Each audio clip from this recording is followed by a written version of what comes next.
این هفته خبر تو خبر برای اینکه فقط به اصلی ترین موضوعات بپردازه خبر نمیده براتون از دستگیری تروریست های نظام تو یمن یا تظاهرات ضد نظام تو لیبی یا قطع پرواز تمام شرکت های اروپایی به ایران به جز یک شرکت یا حتی پاچه‌گیری متقابل احمدی نژاد و مجلس.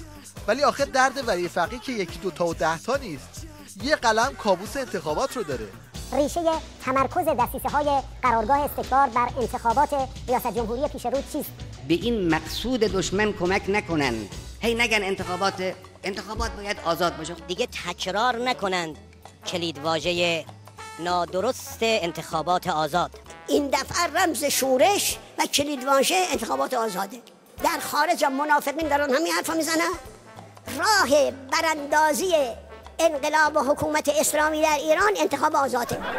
دشمن میگه انتخابات باید آزاد باشه. ماها و بقیه مسئولین هم حواسشون جمع باشه یک دفعه اینجا دوباره هم صدا و هم نوا با کسانی که دشمن انقلاب هستن نشه. آره فکر خوبیه.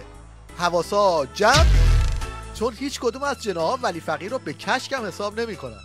الان هم تو کشور ما آدمایی هستن که یه جو مرجعیت قبول ندارن، یه ذره مرجعیت قبول ندارن. ولی فقیه قرار بود عراق رو هرت بکشه و ببلعه.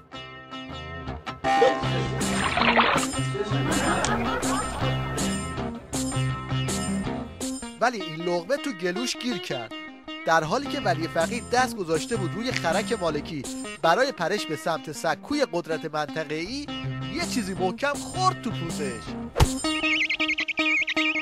همون بلوایی که در سوریه برقرار کردن میخوان در عراق برقرار بکنن. ما هم البته ارکانی ازمون باید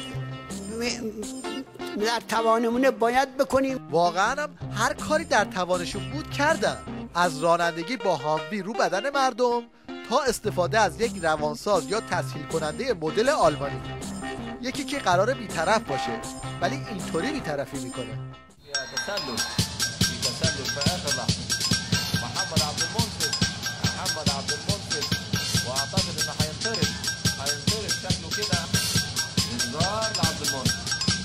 اما قضیه خیلی بیخدارتر از این حرفا بود. بخت مالکی که باز نشد هیچی، اون یارو رو هم سوزوند و از خاصیت انداخت. پسرخونده عظما هم گفت صدای انقلاب رو شنیده و دیگه لازم نیست مردم زحمت بکشن و انقلاب کنن. اما مردم بغداد و 12 تا شهر دیگه گوششون نه به دهکار عظما بود، نه پسرخونده‌ش و نه تسهیل کننده‌اش. نتیجه رو تا اینجا از کارشناس وارفته و روحیه باخته نظام بشنویم. آقای نوری المالکی الان از یک طرف با اقلیم کردستان مشکل داره، از یک طرف هم تظاهراتی که اخیراً صورت گرفته. به نظر میاد که اگر این وضعیت ادامه پیدا بکنه اوضاع عراق به سمت بحرانی تر شدن. و از سوریه هم بگین، آخه چی بود از عمق استراتژیک عظما؟ راستی اون 48 تا زائر بیگناه بیپناه یادتونه؟ برای اینکه خدا نکرده کسی به زائر بودن این لباس شخصی ها شک نکنه، بریم سراغ مصاحبه های خودجوش و واقعی تیوی ریش. 22 ماه است مزارع و باغ‌ها جولانگاه مشتی تروریست مسلح شده. از زمانی که بحران شروع شده مشتری خارجی نداریم. باعث اون گروه‌های مسلح تروریستی هستند که کشور ما رو ناامن کرده اند. از زمانی که بحران شروع شده مشتری خارجی نداریم که باعثش گروه‌های مسلح تروریستی هستند. اونها کشور رو ناامن کردند. 48 نفری را که در سوریه حدود 4-5 ماه اسیر بودن، 48 زائری که 5 ماه پیش واقعاً برای زیارت بود، این کارت شناسایی رو اومدن به قول ما بولدش کردن تا بگن اینا برای کار نظامی دارن میان. آقا این کارت بسیجی رو بولد نکنین، اون آندو رو بزنین. قرار بود کارتاشون رو دیلیت کنن. این بنده خدا از شوق زیارت یادش رفته بود. بریم سراغ معضلات داخلی که نقطه قوت نظامه و 3 سود یکی یکی حل میکنه و میذاره کنار. اول آلودگی هوای پایتخت. اصلا نگران نباشین، تمومه، چون نظام با همایش‌های جدی کارشناسی روی حل این مسئله متمرکز شده. یه زمانی شهر ری خب از تهران خبری نبود، اونقدر اینجا کوپایه‌هاش خوش آب و هوا بوده که به نام طاهران معروف بود که بعدها تبدیل شد به تهران. همون شهری که به عشق این که اینجا پایتخت بشه اون حرکت رو 170-80 سال پیش از این. بعدش هم نوبت حل و فصل مشکلات صنفی دانشجوها میرسه. اینم گزارشش. کباب با ویژگی‌های خارق‌العاده و منحصر به فرد، کباب‌های دانشجویی دارای گشتاور بسیار بالا، مقاومت حرارتی سنگین، ضد اسید، ضد الکتریسیته، ضد ارتعاشات بالا، بدون اینکه کوچکترین آسیبی ببینه.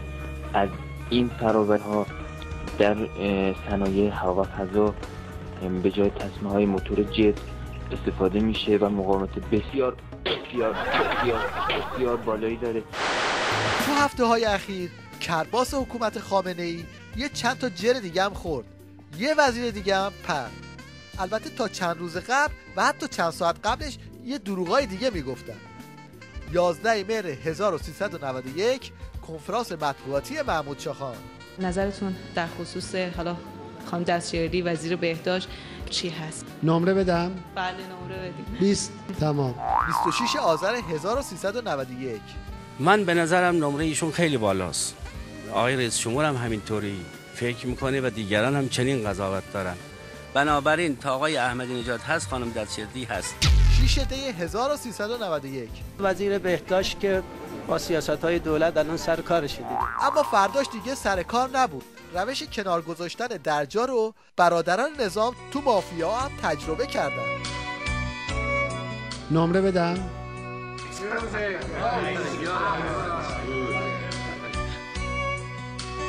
بیست تمام.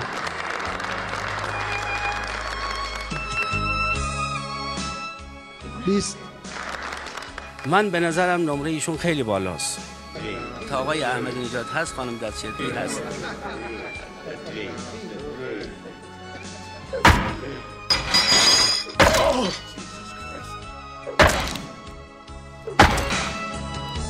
وزیر بهداشت که با سیاست‌های دولت الان سر کارشه دیگه. تا آقای احمدی نژاد هست خانم دستیاری هست.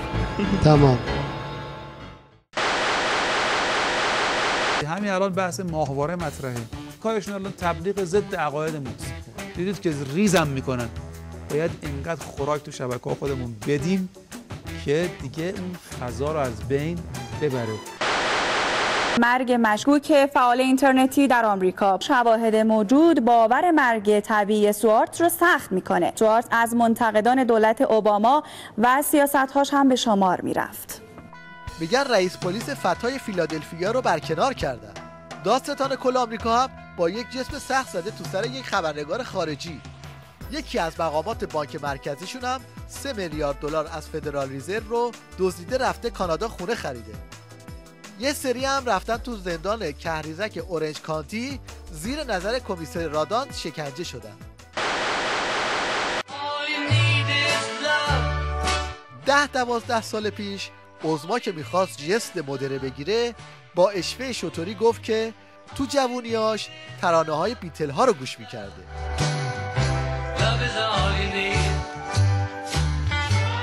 حالا یه مستوره‌ای پیدا شده که معلوم نیست از کدوم قوطی در اومده، ولی با الگو قرار دادن حرف سیدعلی روزخون یه قاشق روزخون رو با یه قاشق الویس پرسلی ریخته تو مونیلکس. شعرش رو هم خودش با انگلیسی دوم راهنمایی گفته.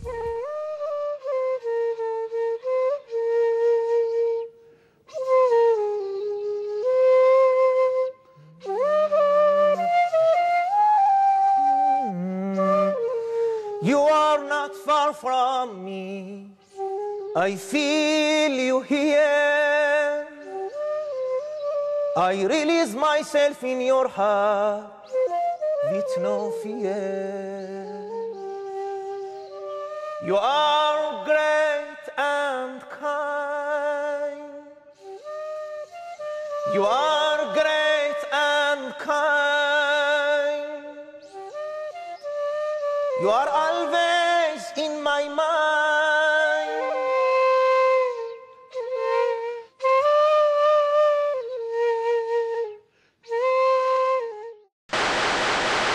این هفته کوفته قلقلی نظام رو از این استودیو به اون استودیو میچرخوندن تا کسی از مباحث راهبردیش محروم نمونه. مثلا کشف علت بنیادین مشکلات نظام آمریکا.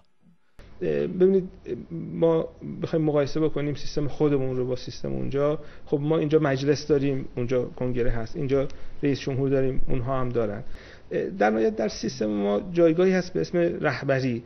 این جایگاه رهبری در سیستم سیاسی آمریکا وجود نداره و در حقیقت این مشکلاتی که بین دو قوه هست جای خودش، منتها کسی نیست بالاتر از این دو قوه که بیاد و این مشکلات رو حل بکنه. بعضی بازجوها و شکنجهگرهای وزارت اطلاعات مثل کوشکی و ایزدی رو به عنوان کارشناس جا زدن. اونهایشون که از اینها هم خنگ‌تر و پپه‌تر بودن رو فرستادن تو خیابون گزارش تهیه کنن، ولی اخلاق بازجوییشون رو عوض نکردن. چرا تو راهپیمایی شرکت کردی؟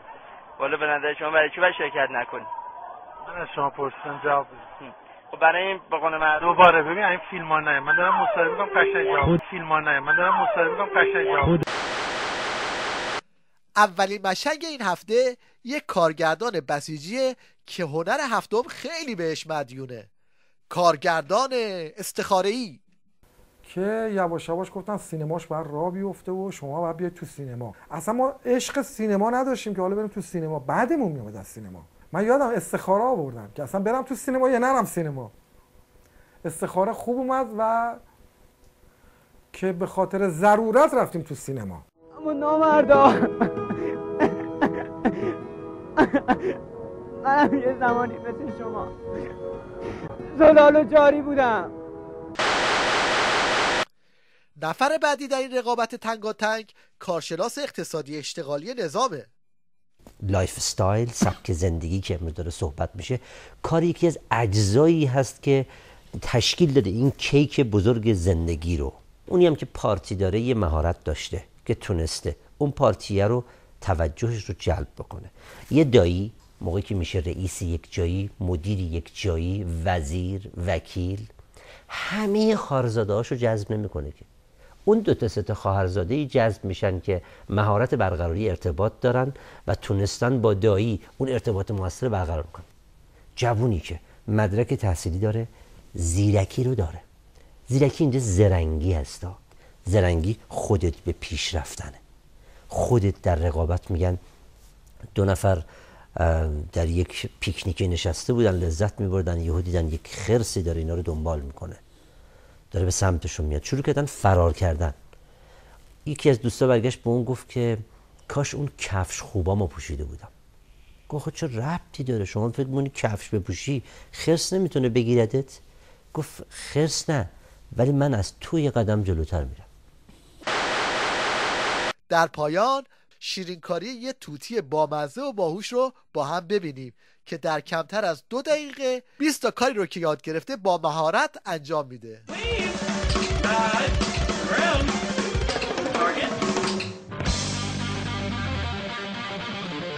Wings.